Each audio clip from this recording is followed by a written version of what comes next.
Isang mapagpalang araw po sa atin lahat at meron tayo dito gagawing isang Midea na automatic washing machine na non-inverter. Ang problema daw po ng washing machine na to, sabi ng ating minamahal na customer, ay ayaw daw pong mag-reverse.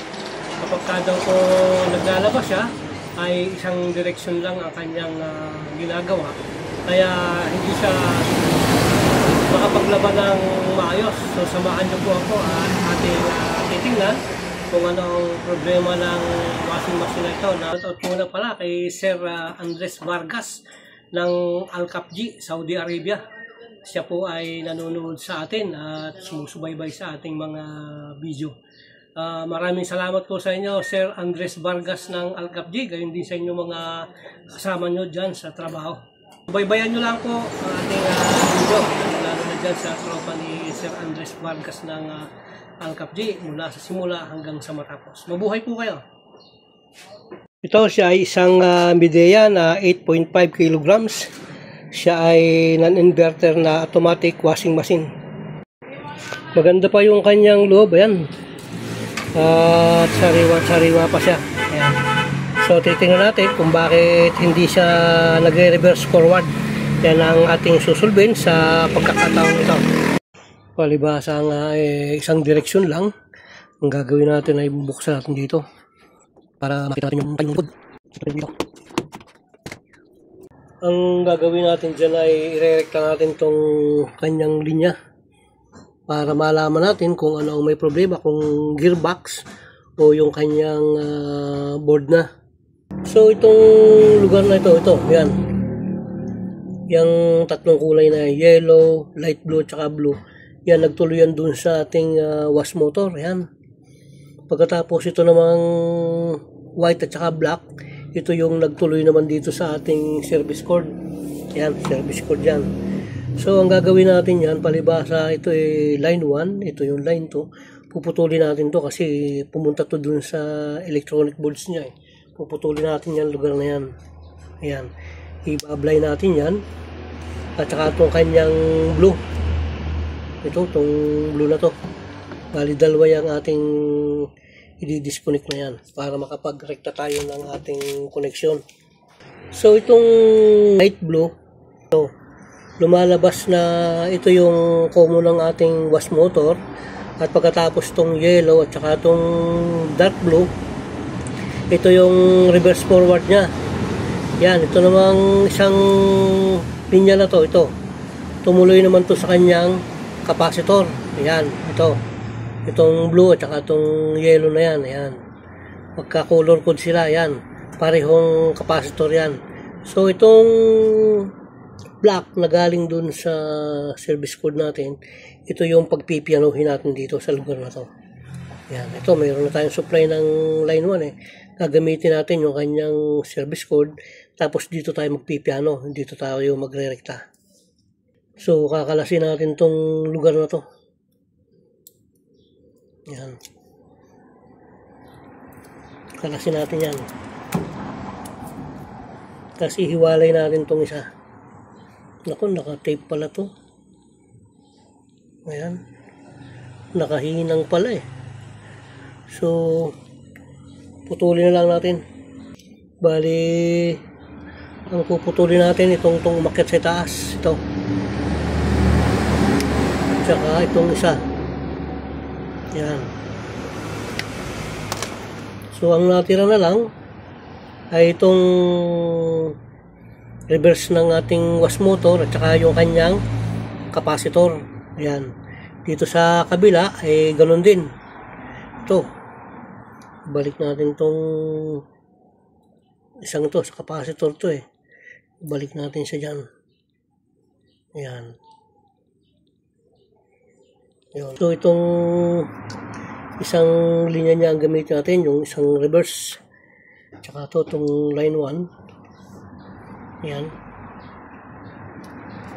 Kakapit natin siya dito. Yan. So galing sa line 1. At ito yung namang line 2 ng service cord na nagtuloy naman sa common ng ating wash motor.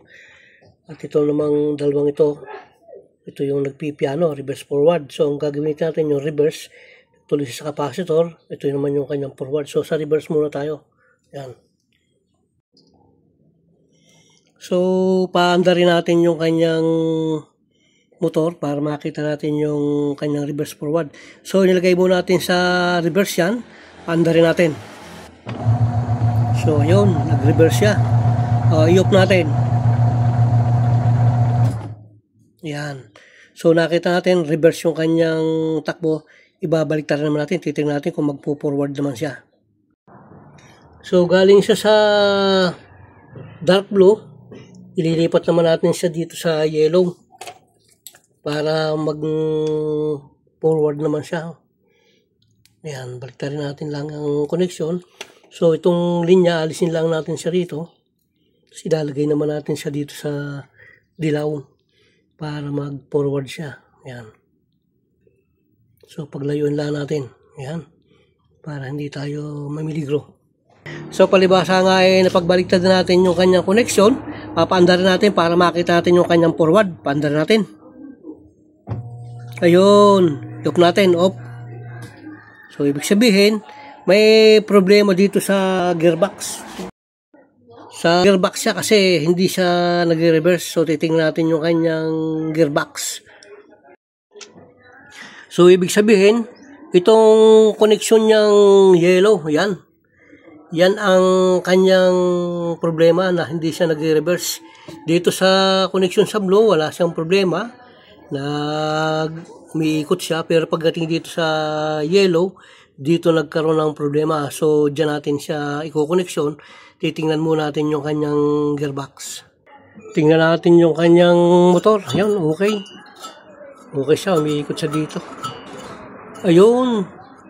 Yung pag-reverse, ang tigas niya. Ayan, oh. Ibig sabihin, medyo maganit yung kanyang gearbox pagdating sa reverse. Dito sa forward niya, ayan, oh, maluwag.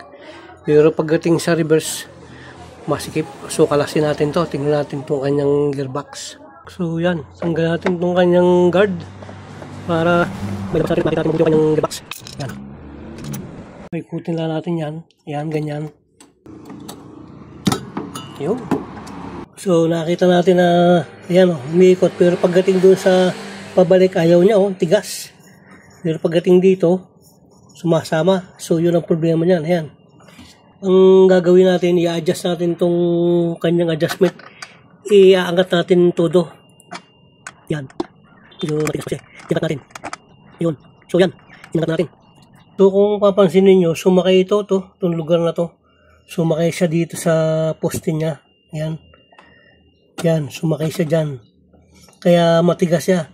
So ang gagawin natin, ilulubog natin to. Papaluin natin siya ng martilyo.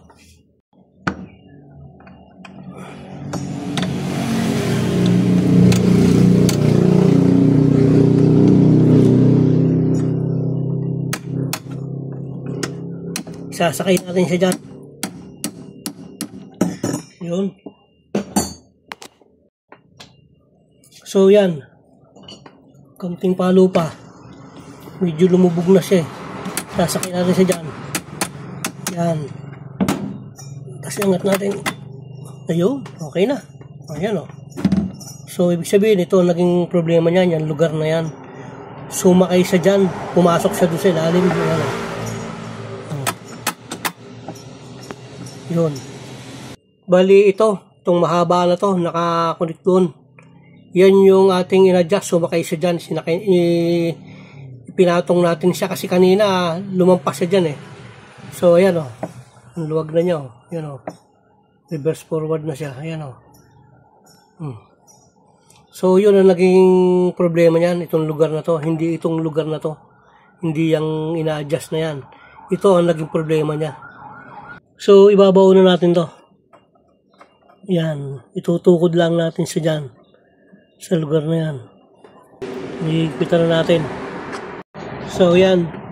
Kung halimbawang babatakin siya ng drain motor natin, gaganon siya. Ayun. Angat. Ayun. Yun. Gumalit na siya. Ibig sabihin, magre-reverse yan. Yan. Pero pag binalik natin, lambot na naman. Pero pag kaya ni binatak, ayan o, tigas o.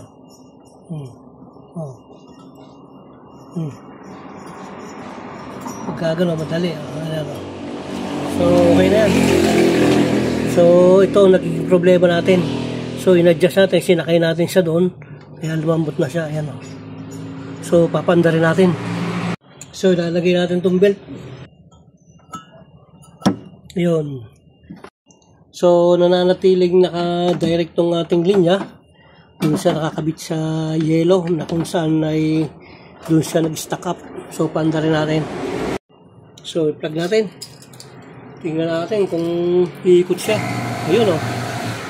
Ayun, oh. So, i-reverse natin. Tanda natin yung ikot, ha. Ayan. Papunta siya sa kaliwa. Ayan, oh. Ayan, oh. Pakaliwa siya. Ngayon, gagawin naman natin yung pakanan. Ililipat natin yung kanyang wirings.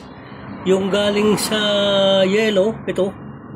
Yung galing sa yellow, lalagay natin dito sa blue. Ayan. Balik natin sa blue. Kanina ang takbo niya, pakaliwa eh. Ayan. So, ilayo lang natin to. Ayan. So, paanda rin natin. Ayun. Ayun, oh. So, nag-reverse na siya. Kanina pakaliwa, ngayon pakanina. Ayan, oh. So, okay na. I-connection na natin. So, ibabalik na natin itong kanyang guard. Para natin.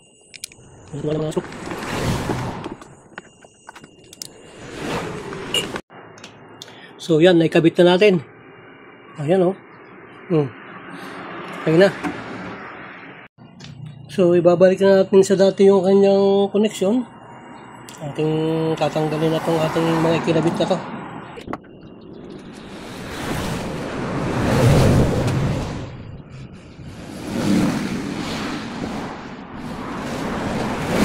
So, yan. Naipix na natin. Sarado na natin para wala tayong babalikan dito sa likod. Pinandar natin. Isang mapagpalang araw po sa inyo nga pangalang lahat dyan sa Al-Kapji, Kingdom of Saudi Arabia, kay Sir Andres Vargas. Siya po ay palaging nanonood ng ating mga video. Binabati ko po kayo, 10 ng inyong mga kasama dyan na nagtatrabaho dyan sa Al-Kapji. Hindi nyo po na itatanong, dati rin tayong OFW dyan sa Yanbo. Kaya mabuhay po kayo at talagang keep on watching lang. Maraming salamat po at lagi ko kayong mag-ingat dyan. Nawa po yung biyaya at pagpapala ng ating Panginoon. Maraming salamat, Sir Andres Vargas ng Al-Kapji. Mabuhay po kayo. So, paanda rin natin siya, yung kanyang spin. Sa spin muna tayo. Tingnan natin yung kanyang tayo kung siya mag-spin. Ayan. So, ayun na. Okay na. So, yan. Naikabit na natin lahat at atin siyang titestingin sa pamamagitan ng manual na tubig na lang. So, yan. Nilagyan natin siya ng tubig. So, yun natin. Tapos, ilagay natin sa mababa yung kanyang water level. Yan.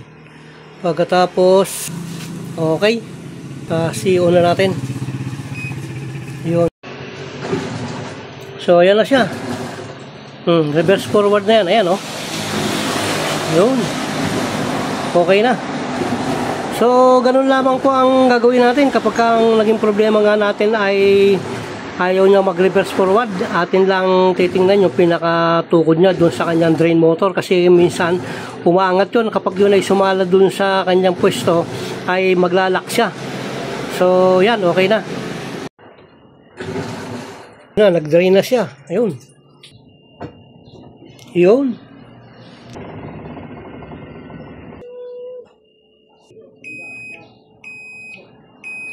So, dyan po muling nakatapos yung ating video at nawa po ay mayroon kayo napupulot na konting kaalaman dun sa paggagawa ng washing machine. Maraming pong salamat sa inyong pag-like, pag-share, pag-subscribe. Sa mga hindi pa nakapag-subscribe, paki-subscribe na lang din po. Maraming pong salamat. Nawa po ang biyaya at pagpapala ng ating Panginoon ay sumating lahat. Mabuhay po kayo. God bless po.